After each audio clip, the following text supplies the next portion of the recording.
All right, let's talk about those few hours after work. You know, the ones that feel like the leftover scraps of your day.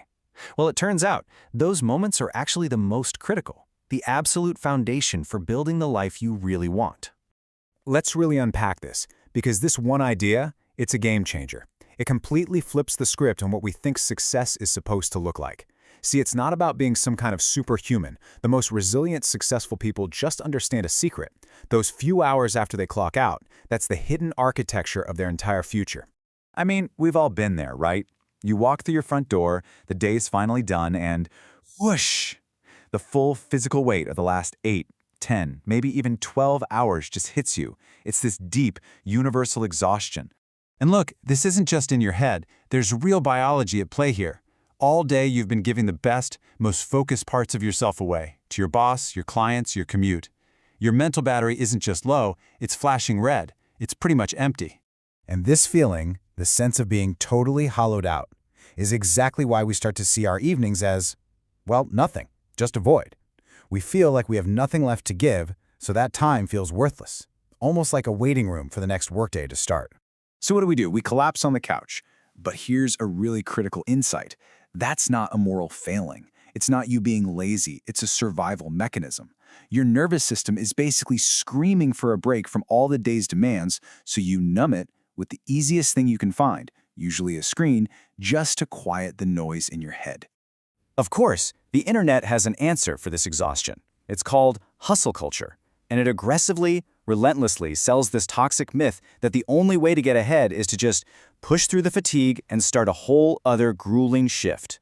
And this is the recipe it sells. But let's be honest, it's a fundamentally false and frankly mathematically flawed idea.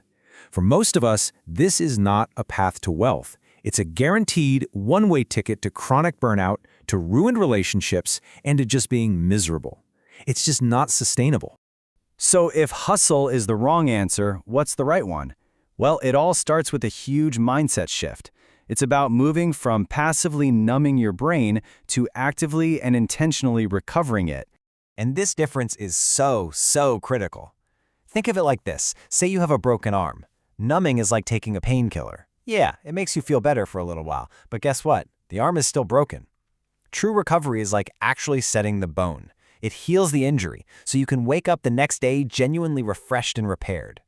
So, what does true recovery actually look like? Well, it can be super simple. It could be a quiet 20-minute walk without a podcast. Or maybe it's just mindfully cooking a meal.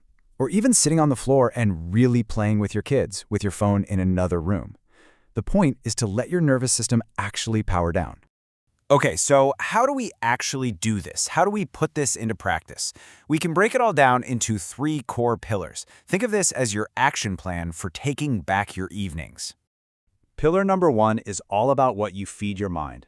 When you consume fast information, breaking news, social media outrage, it keeps your stress hormone cortisol jacked up. But slow information, like books or deep conversations, does the exact opposite. It builds emotional calm, which is the absolute prerequisite for making good decisions. Pillar 2. This is where the math gets really powerful. It's about compounding your skills. You don't need a grueling second job.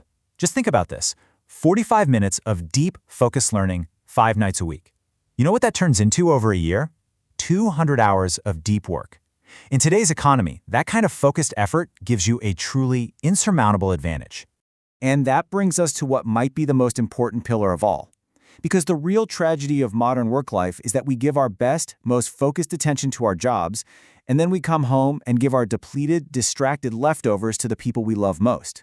A stable, connected home is a psychological fortress. It's the ultimate foundation for any kind of success. So what does this actually look like tonight? The key here is to just completely reject perfectionism. This is not some rigid, military-style checklist. Think of it as a gentle, protective framework that you can adapt to your own life. Here it is, in 3 simple phases. First, create a physical boundary between work and home. Change your clothes, put the phone away. Second, invest that very first slice of your evening in your future or your family. And third, protect your mind before you go to sleep. Switch to those slow inputs and get things ready for the next day. And maybe the most important part of this whole thing is forgiveness, because there will be nights you get it wrong. You'll be exhausted and you'll just collapse on the couch. And when that happens, you don't declare the whole thing a failure. You just enjoy the rest and you reset the next day, completely guilt-free. Because ultimately, this is the principle that everything is built on. Real, lasting change doesn't come from intense, perfect bursts of effort. That's just a fragile illusion. It's built on the quiet, unstoppable power of consistency. Small, steady actions, they win. They win every single time. And that really just leaves us with this one last question to think about. Your evenings are the soil where your future gets planted. By reclaiming them, you can stop just surviving your life and start quietly building one you no longer feel the need to escape from.